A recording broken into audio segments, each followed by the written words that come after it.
Okay, so I'm going to quickly show you how I test the speed of my websites. This website in particular is londonlinks.com, where I sell lashes and cosmetics and a bunch of other stuff. So I've gone to gtmetrics.com. This is the first place we're going to search, and whilst we wait for that, we'll go to Google Speed Test, where you can also check for your mobile phone speed, which is the most important thing, because from the 21st of March 2021, Google is changing their Google ranking a lot more towards mobile phone speed and mobile phone sort of stuff. This one is Pingdom. This is also a great place to test your speed. So I do all of them at once. You can see the results already from GT Metrics. We've got 96% performance. Everything's like super green, like super good. This is like amazing results. This is ideally what you want, something like this. Um, Bear in mind, my website for Shopify has only been up like a couple of weeks, maybe not even that. Brand new website. I just switched from Squarespace to Shopify. I'll talk about all of that in a new video. Desktop speed looks very poor here on Google, but I'm sure it will change now and be like a lot faster, as you will see in a moment. So the mobile phone speed, my speed is actually still in red on that first attempt. I have got up to like 57 on the mobile phone speed. There is showing 46. If we click to the desktop tab, you can see it's at 90, which is really good. So I'm going to be making changes and adjustments to make sure that I can bring my speed up. I will tell you how to do that in about a minute. Pingdom, let's see what Pingdom says.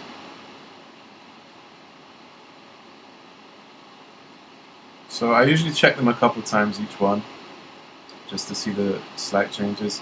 So this one is saying performance grade 81. I'm used to seeing like 96 and stuff like that on Pingdom. I may need to submit my website to get site mapped and all that stuff again. Usually I notice a difference after.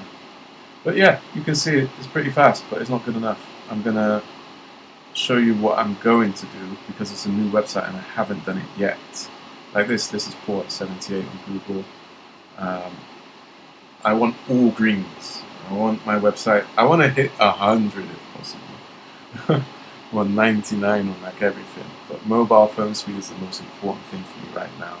And I'm going to do a video all about my switch to Shopify, why I switched to Shopify from Squarespace, and why mobile phone is so important. This is a good score, 50.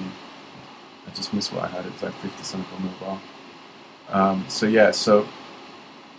here's what I do. I go to Fiverr, and there's a lot of great speed technicians or developers or whatever you want to call it. There's loads of them on Shopify. I'm choosing ones that really specify, like they specialize in speed for mobile for Shopify. So whatever you're looking for, be like very specific about what you're after and explain it to them, because usually they're in a foreign country that's like English isn't their first language. However, a lot of them are really great, really cool people. It's good to get these people in your team as more tools in your arsenal, you know. But yeah, someone I spoke to recently, they said they could bring my mobile phone speed up to like 80, 90, and that's what I'm aiming for. And they charge like 60 odd pounds for it, like say, I don't know, $80 or something. But I just spoke to them and said, look, my budget's £10. I'll give you £10 for it because my speed's already fast. I just need a couple adjustments. And they said, yeah, £10 fine. So I'll do that. Always be sure to check their reviews and the location of where they live and stuff like that. Because you can see there, the bottom guy in the red. Okay, one more important thing. Make sure you tell them your criteria, because they will reduce the resolution on your pictures. They will compress your videos and stuff. If you don't want that, tell them from the very jump. Like, tell them straight away. Like I do, I say, look, I don't want my pictures resolution changed. I don't want you to compress any of my sort of pictures or videos. Leave that be.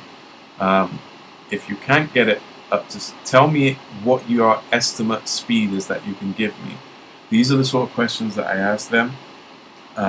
So be sure to be clear with them, because they could ruin your website. And how you do it is you give them like an admin sort of. You give them a access to your website that isn't admin. It's kind of like they can just change themes or something like that. They usually tell you what they need, but just don't give them like any of your bank details or anything like that, obviously, you know. So yeah, good luck with that, guys, and look out for my other video where I'm going to do, I think I'll call it Shopify versus Squarespace or vice versa, and it's going to be all about why I made the change from Squarespace to Shopify, and why you should do it too if you haven't already. And even if you do have Shopify, I'm going to give advice on why it's important to maybe purchase a certain type of theme, and while mobile first is very important, and why you need it because of the changes that Google page ranking is going to do. So I'm going to give you some insights to very important stuff. I'm not an expert or anything, but I'm going to give you the stuff that I've researched and learned for myself, and I'll give you that as tips, and take it as you want. Be sure to check out my website, londonlinks.com. Check out my Etsy store. I've got loads of more like different types of products on my Etsy store, and look out for some. I'm doing 2 or 3 more new websites that I'll try and like give you guys information on, and how I did it, and how I did pictures for it, everything. So stay tuned. Make sure you subscribe. Peace.